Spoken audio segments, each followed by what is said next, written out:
Halo teman-teman, apakah kalian mengira bahwa gambar ini adalah jamur? Eits, tunggu dulu. Ternyata ini bukan jamur loh. Penasaran kan?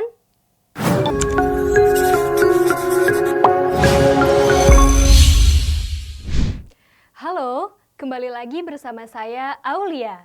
Di video kali ini kita akan membahas mengenai protista. Namun pada video kali ini akan dibahas secara khusus mengenai protista yang mirip dengan tumbuhan dan jamur. Sebelumnya, apakah teman-teman pernah mendengar yang namanya alga atau protozoa? Pasti sudah pernah mendengar, bukan? Ternyata alga maupun protozoa tidak termasuk ke dalam jenis hewan ataupun tumbuhan. Pada video ini kita membahas tentang protista. Nah, sebelum membahas lebih dalam, kita kenalan dulu yuk sama protista. Protista merupakan salah satu kingdom pada makhluk hidup yang bersifat uniseluler dan ada juga yang sudah multiseluler. Protista ini dibagi menjadi 3, yaitu protista mirip tumbuhan atau alga, protista mirip hewan atau protozoa, dan protista mirip jamur. Nah, pada episode pertama ini akan dibahas mengenai protista mirip tumbuhan dan mirip jamur. Untuk yang pertama, yaitu mengenai protista mirip tumbuhan. Protista ini dikenal juga dengan alga atau ganggang. Ciri-ciri pada protista ini adalah terdapat dinding sel dan kloroplas layaknya tumbuhan. Reproduksinya dapat melalui aseksual dengan spora dan pembelahan, dan seksual yaitu penyatuan 2 gamet. Alga ini diklasifikasikan menjadi beberapa filum, yaitu yang pertama filum Euglenophyta, contohnya Euglena viridis. Yang kedua filum Pyrophyta atau alga api, contohnya Serratium sp.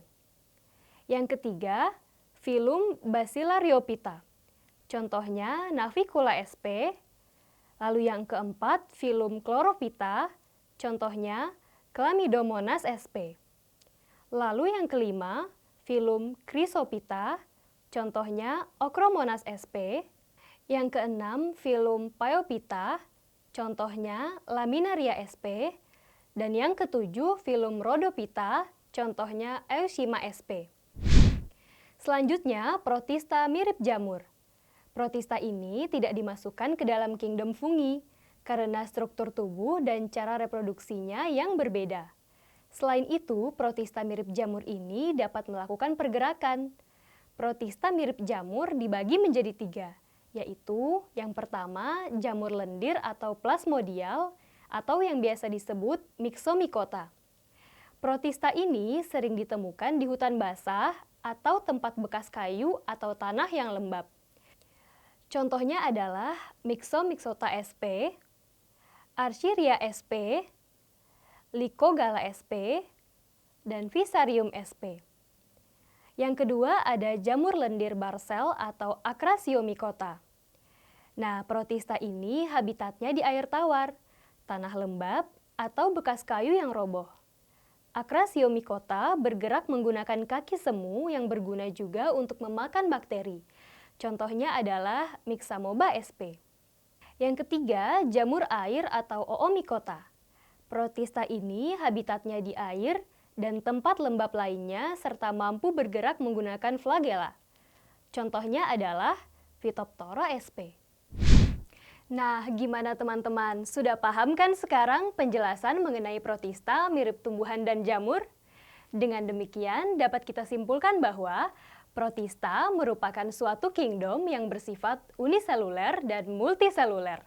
Protista dibagi menjadi 3, yaitu protista mirip jamur, protista mirip tumbuhan, dan protista mirip hewan. Protista mirip tumbuhan disebut juga alga atau ganggang yang mempunyai 7 filum. Sedangkan protista mirip jamur dibagi menjadi 3, yaitu Myxomycota, Acrasiomycota, dan Oomycota. Nah, sekian video kita pada kali ini mengenai protista mirip jamur atau tumbuhan. Sampai di sini dulu ya, semoga videonya bermanfaat. Jangan lupa saksikan video-video kita selanjutnya. Tetap di sekolahan.com. Ilmu untuk semua.